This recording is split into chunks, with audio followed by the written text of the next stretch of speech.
ओम नमो भगवते वासुदेवाय। 21वां अध्याय सूर्य के रथ और उसकी गति का वर्णन। श्री शुकदेव जी कहते हैं, राजन, परिमाण और लक्षणों के सहित इस भूमंडल का कुल इतना ही विस्तार है, सो हमने तुम्हें बता दिया। इसी के अनुसार विद्वान लोग द्युलोक का परिमाण भी बताते हैं।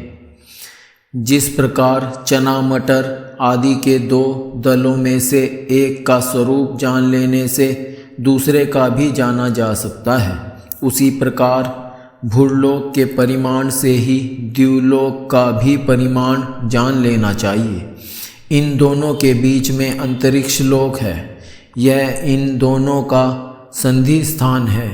इसके मध्य भाग में स्थित ग्रह और नक्षत्रों के अधिपति भगवान सूर्य अपने ताप और प्रकाश से तीनों लोकों को तपाते और प्रकाशित करते रहते हैं।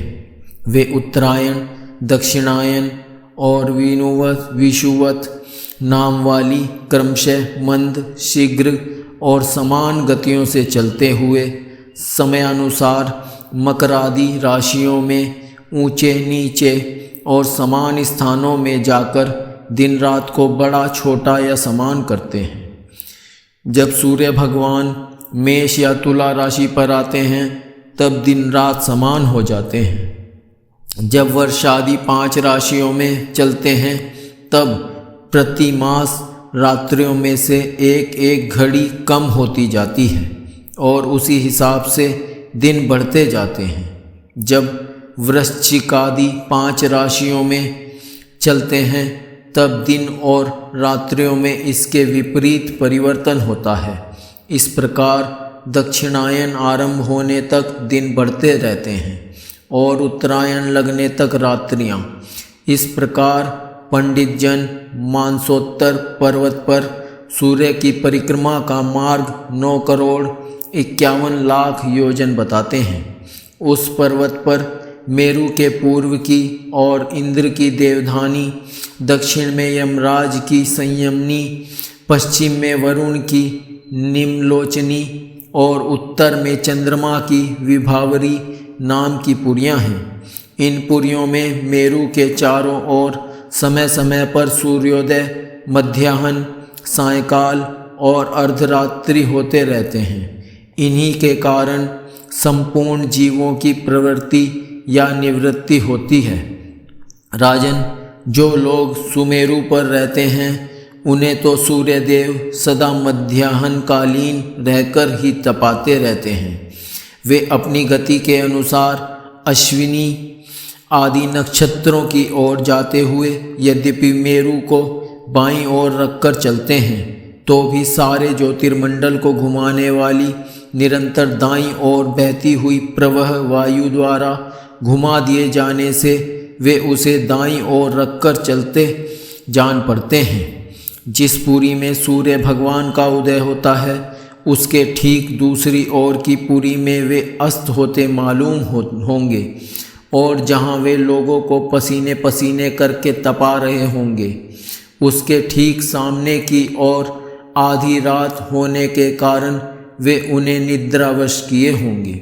जिन लोगों को मध्याह्न के समय वे स्पष्ट दिख रहे होंगे वे ही जब सूर्य सौम्य दिशा में पहुंच जाएं तब उनका दर्शन नहीं कर सकेंगे। सूर्यदेव जब इंद्र की पुरी से यमराज की पुरी को चलते हैं तब 15 घड़ी में वे 2.25 करोड़ और 12.5 लाख योजन से कुछ 25,000 योजन अधिक चलते हैं। फिर इसी क्रम से वे वरुण और चंद्रमा की पुरियों को पार करके पुनः इंद्र की पुरी में पहुँचते हैं। इस प्रकार चंद्रमा आदि अन्य ग्रह भी ज्योतिष चक्र में अन्य नक्षत्रों के साथ साथ उदित और अस्त होते रहते हैं। इस प्रकार भगवान सूर्य का वेदमय रथ एक मुहूर्त में 34,800,000 योजन के हिसाब से चलता हुआ इन चारों पुरियों में घूमता रहता है। इसका संवत्सर नाम का एक चक्र पहिया बतलाया जाता है। उसमें मास रूप 12 अरे हैं, ऋतु रूप 6 नेमियां हाल हैं, 3 चौमासे रूप 3 नाभि आवन हैं। इस रथ की धुरी का एक सिरा मेरु पर्वत की चोटी पर है और दूसरा मानसोत्तर पर्वत पर। इसमें लगा हुआ यह पहिया कोल्हू के पहिए के समान घूमता हुआ मानसोत्तर पर्वत के ऊपर चक्कर लगाता है। इस धुरी में जिसका मूल भाग जुड़ा हुआ है, ऐसी एक धुरी और है, वह लंबाई में इससे चौथाई है। उसका ऊपरी भाग तैलयंत्र के धुरे के समान ध्रुवलोक से लगा हुआ है। इस रथ में बैठने का स्थान 36 लाख योजन लंबा और 9 लाख योजन चौड़ा है। इसका झूठा भी 36 लाख योजन ही लंबा है। उसमें अरुण नाम के सारथी ने गायत्री आदि छंदों के से नाम वाले 7 घोड़े जोत रखे हैं। वे ही इस रथ पर बैठे हुए भगवान सूर्य को ले चलते हैं।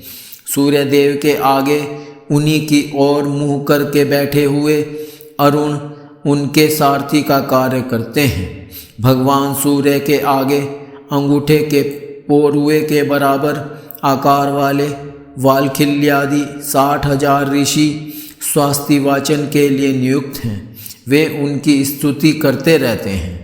इनके अतिरिक्त ऋषि, गंधर्व, अप्सरा, नाग, यक्ष, राक्षस और देवता भी, जो कुल मिलाकर 14 हैं, किंतु जोड़े से रहने के कारण 7 गण कहे जाते हैं, प्रत्येक मास में भिन्न भिन्न नामों वाले होकर अपने भिन्न भिन्न कर्मों से प्रत्येक मास में भिन्न भिन्न नाम धारण करने वाले आत्मस्वरूप भगवान सूर्य की 2-2 मिलकर उपासना करते हैं। इस प्रकार भगवान सूर्य भूमंडल के 9 करोड़ 51 लाख योजन लंबे घेरे में से प्रत्येक क्षण में 2002 योजन की दूरी पार कर लेते हैं।